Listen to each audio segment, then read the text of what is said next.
Štetje ogljikovih hidratov pri sladkorni bolezni. Primeri izračuna ogljikovih hidratov v obrokih s pomočjo dlani in pesti ter s pomočjo podatkov na deklaraciji živila. Film je namenjen izvajalcem edukacije oseb s sladkorno boleznijo ter osebam s sladkorno boleznijo predvsem tipa 1, ki so že bili poučeni za štetje ogljikovih hidratov in potrebujejo ponovitev. Vsebina filma brez razlage zdravstvenega strokovnjaka lahko vodi v napačno razumevanje. Priporočamo, da se pred ogledom filma po dodatne informacije obrnete na diabetološko ambulanto. Začnimo s primerom, pri katerem bomo za pomoč pri štetju ogljikovih hidratov uporabili svojo dlan. V obroku je za 2 pesti pečenega krompirja, za 2 dlani dušene zelenjave, za 2 dlani zelene solate, za 1 dlan piščančjih nabodal, za 1 dlan čevapčičev in za 2 palca olja. V 2 pesteh pečenega krompirja, ki je škrobno živilo, je 2 x 15 gramov ogljikovih hidratov, skupaj 30 gramov. V 2 dlaneh dušene zelenjave, paprike in čebule, je 5 gramov ogljikovih hidratov. Enako velja za 2 dlani zelene solate, v kateri je ravno tako 5 gramov ogljikovih hidratov. V obroku je za dlan piščančjih nabodal in za dlan čevapčičev, ki vsaka posebej ne vsebuje ogljikovih hidratov. Ker pa je skupne količine mesa za 2 dlani, po beljakovinskem pravilu prištejemo navideznih 10 gramov ogljikovih hidratov. Za 2 palca olja, ki je maščoba, ne prištevamo ogljikovih hidratov. Skupaj za ta obrok torej upoštevamo vnos 50 gramov ogljikovih hidratov. Prikažimo še 3 primere obrokov, pri katerih bomo za štetje ogljikovih hidratov uporabili deklaracije živil in knjižici Ogljikovi hidrati v sliki ter tabele za izračunavanje ogljikovih hidratov v živilu. Prvi obrok je sestavljen iz 30 gramov polnozrnate žemlje, 90 gramov koruze, 100 gramov paradižnika, 40 gramov tunine in 25 gramov kisle smetane. Vsebnost ogljikovih hidratov v polnozrnati žemlji razberemo iz knjižice Ogljikovi hidrati v sliki na strani 5. Ugotovimo, da 30 gramov polnozrnate žemlje vsebuje 15 gramov ogljikovih hidratov.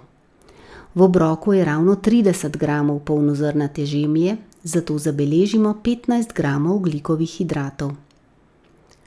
Vsebnost ogljikovih hidratov v koruzi razberemo iz podatka na deklaraciji, kjer piše, da 100 gramov koruze vsebuje 12,2 grama ogljikovih hidratov. V obroku je 90 gramov koruze, torej manj, zato naredimo navzkrižni izračun. V 100 gramih koruze je 12,2 grama ogljikovih hidratov. Koliko pa jih je v 90 gramih koruze? 90 pomnožimo z 12,2 in delimo 100. Izračunamo, da 90 gramov koruze vsebuje 10,9 gramov ogljikovih hidratov, kar zaokrožimo na 11 gramov in zabeležimo. Vsebnost ogljikovih hidratov v paradižniku razberemo iz knjižice Ogljikovi hidrati v sliki pod zavihkom zelenjava na strani 29. Ugotovimo, da 200 gramov paradižnika vsebuje 5 gramov ogljikovih hidratov. V obroku je polovico manj paradižnika, 100 gramov, torej vsebuje tudi polovico manj ogljikovih hidratov. Zabeležimo 2,5 grama. Tunina je beljakovinsko živilo, ki po beljakovinskem pravilu v količini do 100 gramov ne vpliva na porast glukoze v krvi.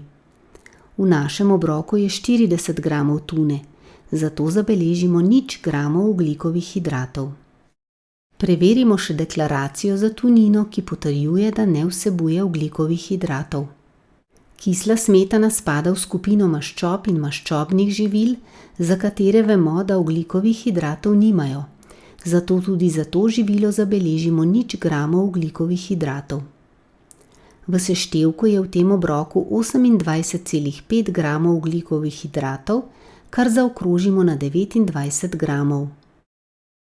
Drugi obrok je sestavljen iz 250 ml zelenjavne juhe s stročnicami, 50 g govedine iz juhe in 150 g oziroma 2 cmoka s slivovim nadevom.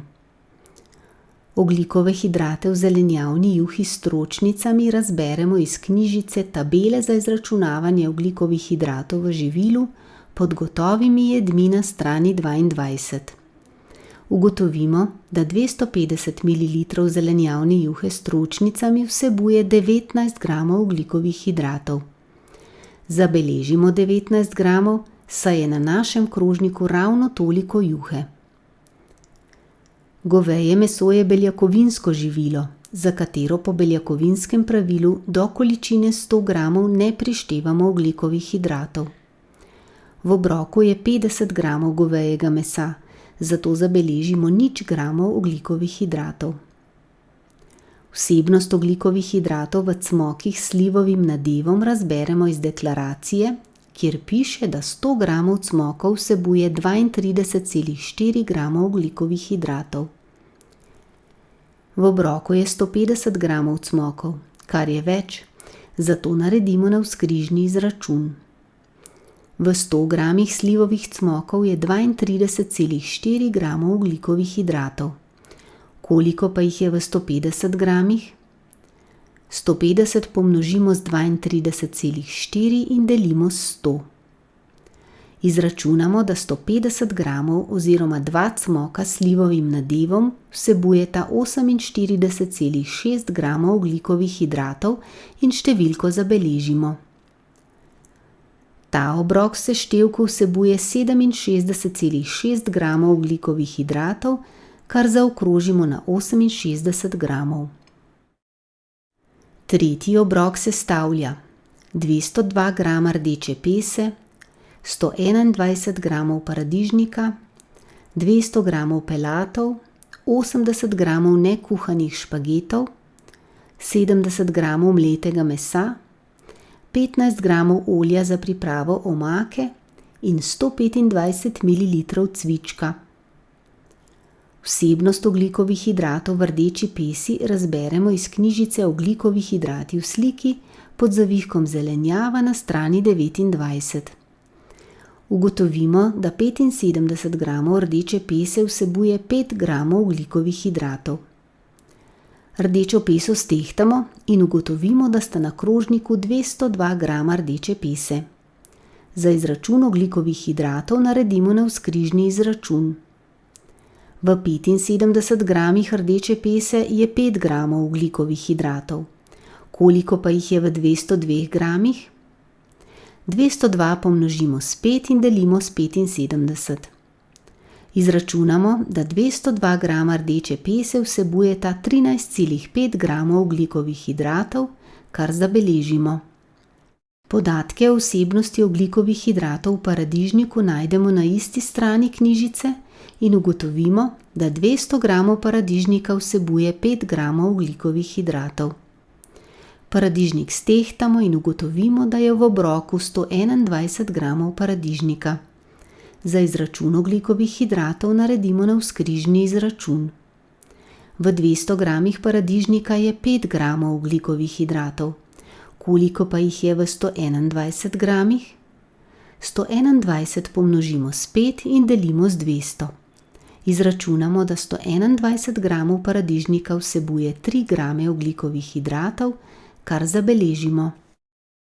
Vsebnost ogljikovih hidratov v pelatih razberemo iz deklaracije, kjer piše, da 100 g pelatov vsebuje 3 g ogljikovih hidratov. V obroku je 200 g pelatov, kar je dvakrat več, zato zabeležimo 6 g ogljikovih hidratov. Vsebnost ogljikovih hidratov v nekuhanih špagetih razberemo iz knjižice Ogljikovi hidrati v sliki pod zavihkom testenine in riž na strani 11. Ugotovimo, da 20 g nekuhanih testenin vsebuje 15 g ogljikovih hidratov. Testenine stehtamo in ugotovimo, da jih je 80 g, kar je 4-krat toliko. To pomeni, da naš obrok vsebuje tudi 4-krat več ogljikovih hidratov. To je 60 g, ki jih zabeležimo. Mleto meso je beljakovinsko živilo, za katero po beljakovinskem pravilu do količine 100 gramov ne prištevamo ogljikovih hidratov. V obroku je 70 gramov mletega mesa, zato zanj zabeležimo 0 gramov ogljikovih hidratov. Olje je maščobno živilo, ki ga v knjižici najdemo pod prilogami na strani 31. Ugotovimo, da ne vsebuje ogljikovih hidratov in zabeležimo 0 gramov.